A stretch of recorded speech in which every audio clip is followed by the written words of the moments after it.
Good morning friends, I hope आप सब बहुत अच्छे से होंगे। दैनिक रोजगार समाचार डेली करंट अफेयर्स के सेशन में आप सबका एक बार फिर से हार्दिक स्वागत, खैर मकदम, मोस्ट वेलकम। दोस्तों, यूपीएचईएससी के विज्ञापन संख्या 51 के तहत आवेदन लिए हुए तकरीबन 7 से 8 माह का समय बीत चुका है।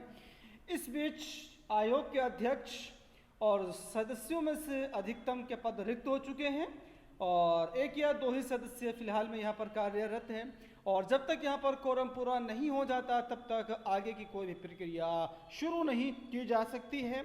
और सोने पर सुहागा बात यह है कि सरकार की तरफ से अभी तक आयोग के सदस्यों और अध्यक्ष की नियुक्ति को लेकर के कोई प्रतिक्रिया शुरू नहीं की जा सकी है। इसी को लेकर के अभ्यर्थियों में रोष व्याप्त होता जा रहा है, चूंकि उनकी तैयारी जो है वो ज़बरदस्त तरीके से चल रही है, लेकिन परीक्षा का अता पता नहीं है, तो उनकी उम्मीदों को, उनकी आकांक्षाओं को ठेस पहुंचती जा रही है।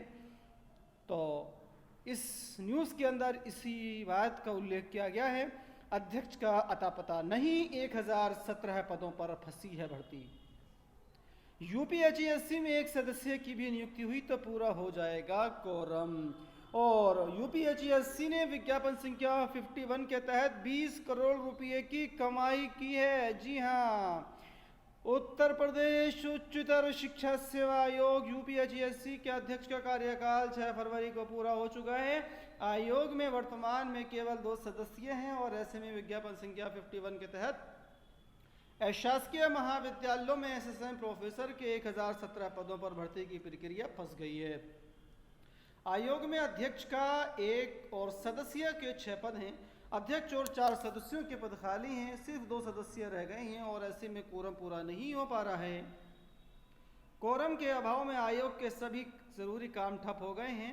इनमें सबसे महत्वपूर्ण है एसएसएम प्रोफेसर के पदों पर भर्ती प्रक्रिया, जिसके लिए अगस्त 2022 में आवेदन की प्रक्रिया पूरी हो चुकी है। नए अध्यक्ष की नियुक्ति के लिए अभी तक कोई विज्ञापन जारी नहीं हुआ है और नए सदस्यों के रिक्त पदों पर कोई नई नियुक्ति हुई है। अगर एक सदस्य की नियुक्ति भी हो जाती है तो पूरा कोरम हो जाएगा।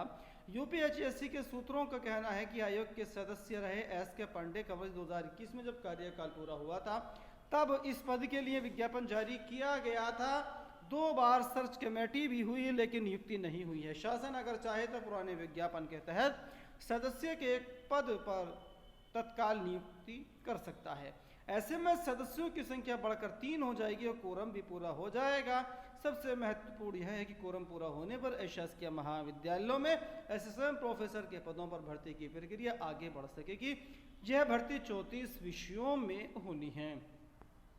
अब यहाँ पर सदस्यों की भर्ती होना असंभव नज़र आता है, चूँकि सरकार का जो पूरा फोकस है वो नए शिक्षा सेवा आयोग के गठन की तरफ है।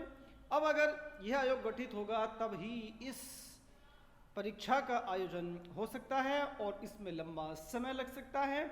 अगर मानकर चला जाए, अगर ये परीक्षा यूपीएचईएससी नहीं कराता है तब नया आयोग अगर इसको कराएगा तब यह परीक्षा 2023 के अंत तक आयोजित कराई जा सकती है, अगर नया शिक्षा सेवा आयोग करता है। तो अगर यहाँ पर सरकार ने सदस्यों की नियुक्ति कर दी तो कोरम पूरा कर दिया तो उसके बाद यहाँ पर परीक्षा की तिथि घोषित की जा सकती है, तब ये परीक्षा जल्द ही आयोजित की जा सकेगी। आइए आगे देखते हैं।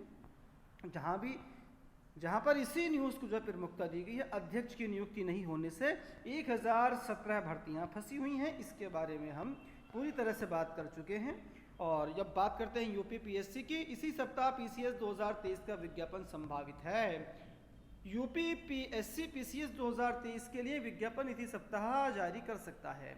उत्तर प्रदेश लोक सेवा आयोग आमतौर पर जनवरी में पीसीएस की चयन प्रक्रिया शुरू कर देता है, लेकिन इस साल परीक्षा पैटर्न में संशोधन के कारण देरी हो रही थी। बीते बुधवार को कैबिनेट ने संशोधित पैटर्न को मंजूरी मिलने के बाद नए विज्ञापन का रास्ता साफ हो गया है।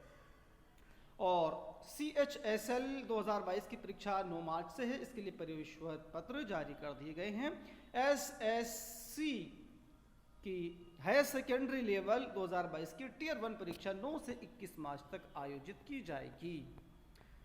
और एक बड़ी अहम खबर है कि बीटेक पास भी बने हैं दरोगा, 400 को मिला है नियुक्ति पत्र। कल यानी कि